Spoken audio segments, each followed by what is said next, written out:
আজকে আমরা আলোচনা করব কি তাপীয় প্রসারণের পার্ট 3 নিয়ে। দেখো, আমরা আগের পার্ট 2তে তরলের প্রসারণ নিয়ে আমরা আলোচনা করেছিলাম। সেখানে তরলের আপাত প্রসারণ, তরলের প্রকৃত প্রসারণ, এই সমস্ত জিনিসগুলো আমরা শিখেছিলাম।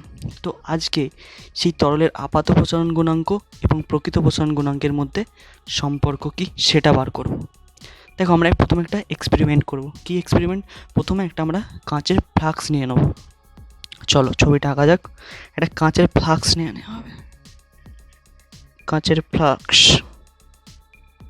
তো আমরা কাঁচের ফ্লাক্স নিয়ে নিচ্ছি। ওকে, তো এই হচ্ছে একটা কাঁচের ফ্লাক্স, ঠিক আছে?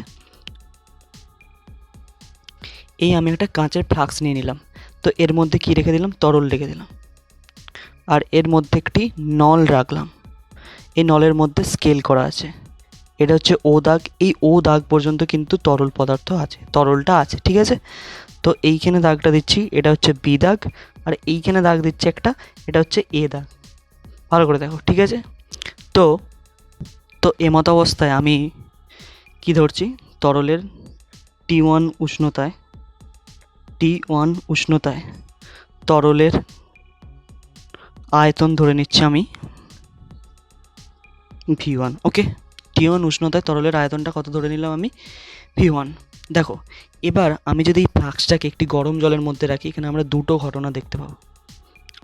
প্রথমে কী হবে? প্রথমে ফ্লাক্সটাকে যখন আমি গরম জলে বসাবো তখন কী হবে? এই নিচের তলটা অর্থাৎ ফ্লাক্সে তাপ পাবে। এটা হিট হয়ে যাওয়ার ফলে কী হবে? পাত্রের প্রসারণ ঘটবে। ফলে পাত্রটা এইখানটা একটু চওড়া হয়ে যাবে। অর্থাৎ তরলের দাগ কত অবধি ছিল বলছি আমি? ও দাগ অবধি ছিল।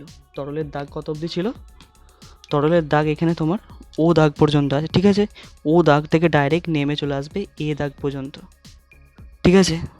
তারপরে এবার যখন দ্বিতীয়বার যখন আস্তে আস্তে তাপটা যখন তরলের ভিতরে পৌঁছবে তখন কী হবে? তখন হচ্ছে তরলটা উত্তপ্ত হবে এবং তরলটা প্রসারিত হয়ে এ দাগ থেকে আবার তরলটা বি দাগে চলে যাবে, ঠিক আছে? এই দুটো ঘটনা ঘটবে।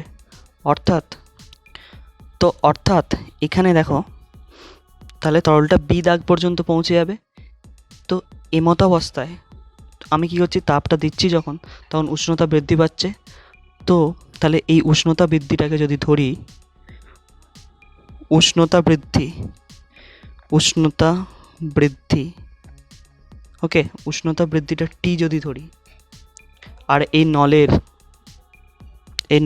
আমি নলের প্রস্থচ্ছেদ যদি আলফা ধরি, তাহলে আমরা লিখতে পারি যে পাত্রের আয়তন প্রসারণ দৈর্ঘ্যটা কত দৈর্ঘ্য ছিল? ওতে চলে এসছে এতে। পাত্রের প্রসারণের ফলে দৈর্ঘ্যটা হয়েছে এটা, ও থেকে এতে চলে এসছে। তাহলে ও এ ইন্টু আলফা, ঠিক আছে? তারপর কি হয়েছে? তরলের প্রসারণটা করেছে। তাহলে কত অবধি দাগ গেছে? বি দাগ পর্যন্ত গেছে, ঠিক আছে? তাহলে এর লেন্থ আমরা এখান থেকে ধরবো, ও থেকে বি অবধি। এটা কি? তরলের যে প্রসারণ হয়েছে, কিন্তু এটা তরলের প্রকৃত প্রসারণ না, এটা হচ্ছে তরলের আপাত আয়তন প্রসারণ। তাহলে এটা লিখতে পারি যে তরলের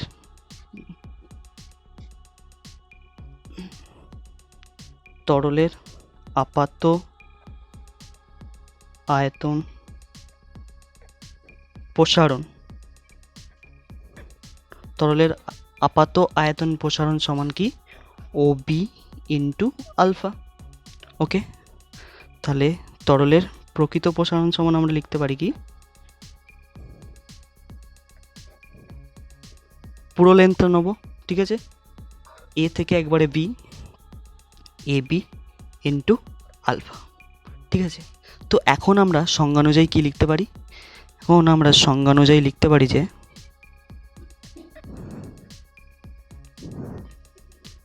তরলের আপাত আয়তন প্রসারণ গুণাঙ্ককে কী দিয়ে আমরা প্রকাশ করেছিলাম? গামা ড্যাশ সমান আমরা কি লিখতে পারি? সমান আমরা লিখতে পারি যে তরলের আপাত প্রসারণ, তরলের আপাত প্রসারণ বাই T1 উষ্ণতায় আয়তন ইন্টু উষ্ণতা বৃদ্ধি। এটাই পেয়েছিলাম আমরা আগের ভিডিওতে, উষ্ণতা বৃদ্ধি। ওকে, তো তরলের আপাত আয়তন প্রসারণ আমরা এখানে কত পেয়েছি? তরলের আপাত আয়তন প্রসারণ ওবি ইন্টু আলফা, আর নিচে T1 উষ্ণতায় আয়তন কত ধরা ছিল? আমার V1 আয়তন ধরা ছিল, ঠিক আছে? V1 ইন্টু উষ্ণতা বৃদ্ধিটা কত ধরেছিলাম? T, ঠিক আছে? তো এই সেম প্রসেসে আমরা তরলের প্রকৃত প্রসারণ গুণাঙ্ককে কী দিয়ে প্রকাশ করেছিলাম? গামা দিয়ে। আমি লিখছি না, গামা দিয়ে শুধু ডাইরেক্ট লিখে দিচ্ছি।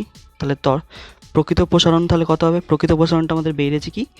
AB into alpha by T1 উষ্ণতায় আয়তন V1 ইন্টু উষ্ণতা বৃদ্ধি কত? T। ওকে, তো এবার দেখো, তো এবার আমরা যদি বার করব কি?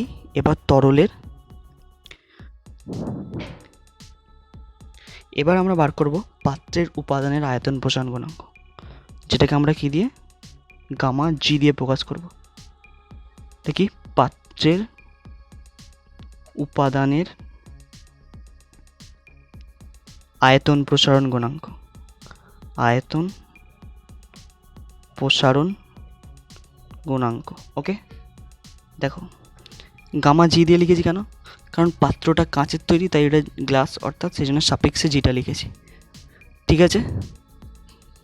তো সেম ফর্মুলা আমরা লিখতে পারি কি? আমরা পেয়েছিলাম কত? পাত্রের প্রসারণ হচ্ছে OA তো আলফা বাই V1 উষ্ণতায় V1 ইন্টু T। ওকে, তো এটা দেখো এবার কি করব আমরা? এই যে পেলাম আমরা পাত্রের উপাদানের আয়তন প্রসারণ গুণাঙ্ক আর তরলের আপাত আয়তন প্রসারণকে আমরা যোগ করে দেবো, দেখি কি পাই, ঠিক আছে? তাহলে কি বললাম আমি? তাহলে পাত্রের উপাদানের আয়তন প্রসারণ গুণাঙ্কটা আর তরলের আপাত প্রসারণ গুণাঙ্কটাকে আমরা যোগ করে দেবো, দেখা যাক সেখান থেকে আমরা কি পাই। চলো, পাত্রের উপাদানের আয়তন প্রসারণ গুণাঙ্ক গামা জি দ্বারা প্রকাশ করেছিলাম, আর হচ্ছে আপাত আয়তন প্রসারণ গুণাঙ্ক হচ্ছে গামা প্রাইম। ওকে, এই দুটোকে আমরা যোগ করে দিই। তাহলে আমরা কি পেয়েছিলাম? গামা এটা OA গুণিতক alpha by V1T plus OB গুণিতক আলফা বাই V1T, তাই তো এটা পেয়েছিলাম। তো এটাকে আমি ক্যালকুলেশন যদি করি, V1T আর এইখানে আলফা কমন গিয়ে OA প্লাস OB, ঠিক আছে? OA প্লাস OB মানে কত? AB, ঠিক আছে, বাই V1T। তাহলে এইটার মানটা কত দাঁড়ালো? এইটা সমান গামা লিখতেই পারি আমি, কারণ আমরা প্রকৃত প্রসারণ গুণাঙ্ক এটাই পেয়েছিলাম, আলফা AB বাই V1T। তো এইটা সমান আমরা গামা লিখতে পারি। তাহলে এখান থেকে আমরা কি পেয়ে গেলাম? Gamma G plus gamma dash সমান গামা। তাহলে তরলের প্রকৃত প্রসারণ গুণাঙ্ক, তরলের প্রকৃত প্রসারণ গুণাঙ্ক সমান আমরা কি লিখতে পারি?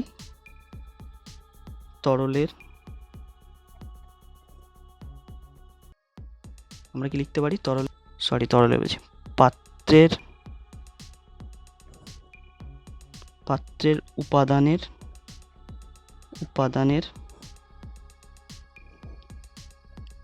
আয়তন প্রসারণ গুণাঙ্ক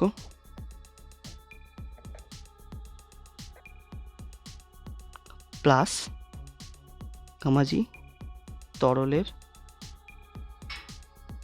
আপাত আয়তন প্রসারণ গুণাঙ্ক। তো তাহলে তরলের যদি আমরা প্রকৃত প্রসারণ গুণাঙ্ক বার করতে চাই, তাহলে আমাদেরকে কি করতে হবে? পাত্রের উপাদানের আয়তন প্রসারণ গুণাঙ্কের সঙ্গে তরলের আপাত আয়তন প্রসারণ গুণাঙ্ক যোগ করে দিলেই আমরা কিন্তু তরলের প্রকৃত প্রসারণ গুণাঙ্ক পেয়ে যাব। তাহলে এটাই হচ্ছে তরলের আপাত প্রসারণ গুণাঙ্ক এবং প্রকৃত প্রসারণ গুণাঙ্কের মধ্যে সম্পর্ক। তো এবার আমরা কি পড়ব? শিখব কি? গ্যাসের প্রসারণ, ঠিক আছে? আমরা এখন শিখব হচ্ছে গ্যাসের প্রসারণ। তো কঠিন তরলের মতনও গ্যাসেরও কিন্তু প্রসারণ ঘটে, ঠিক আছে? কঠিনেরও এই গ্যাসেরও প্রসারণ ঘটে, অর্থাৎ গ্যাসকেও যে আমরা যদি উত্তপ্ত করি তাহলে কি গ্যাসেরও প্রসারণ ঘটবে। কিন্তু গ্যাসকে আমরা দুইভাবে উত্তপ্ত করতে পারি, একবার কি চাপকে স্থির রেখে, আর দ্বিতীয়ত আয়তনকে স্থির রেখে। কিন্তু এই দুটোকেই স্থির রেখে কিন্তু গ্যাসকে উত্তপ্ত করা যায় না, হয় এক চাপকে স্থির রাখতে হবে, নয় আয়তনকে স্থির রাখতে হবে। যদি আমরা চাপকে স্থির রেখে উত্তপ্ত করি কোনো গ্যাসকে, তাহলে কিন্তু গ্যাসের আয়তন প্রসারণ ঘটবে। আর যদি আমরা আয়তনকে স্থির রেখে কোনো গ্যাসকে উত্তপ্ত করি, তখন কিন্তু চাপের প্রসারণ ঘটবে। অর্থাৎ আমাদের এই টপিকে শুধুমাত্র এই সিলেবাসে আমরা আয়তন প্রসারণ নিয়ে গ্যাসের আমরা আলোচনা করব, ঠিক আছে? তো চলো গ্যাসের আয়তন প্রসারণ নিয়ে আমরা আলোচনা করব। ধরি যে 0 ডিগ্রি সেন্টিগ্রেড উষ্ণতায় কোনো গ্যাসের আয়তন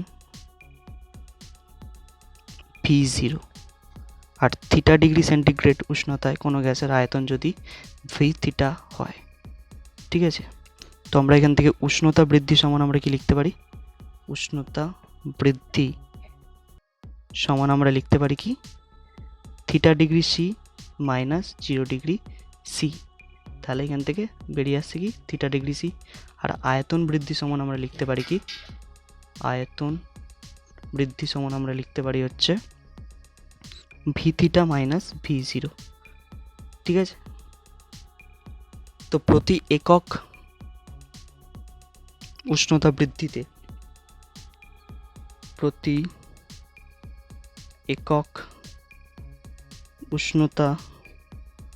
বৃদ্ধিতে একক আয়তনে আয়তন বৃদ্ধি সমান আমরা লিখতে পারি কি V θ মাইনাস V0 বাই নিচে আমরা কি V θ ইন্টু কি লিখতে পারি V θ ইন্টু থিটা।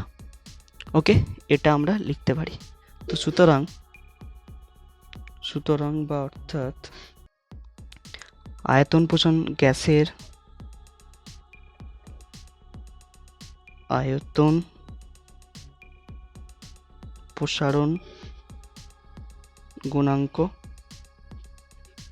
কে আমরা গামা পি দিয়ে সাফিক্সে পি দিয়ে প্রকাশ করব, লিখবো তাহলে কি V θ minus V0 by V θ into theta, ঠিক আছে?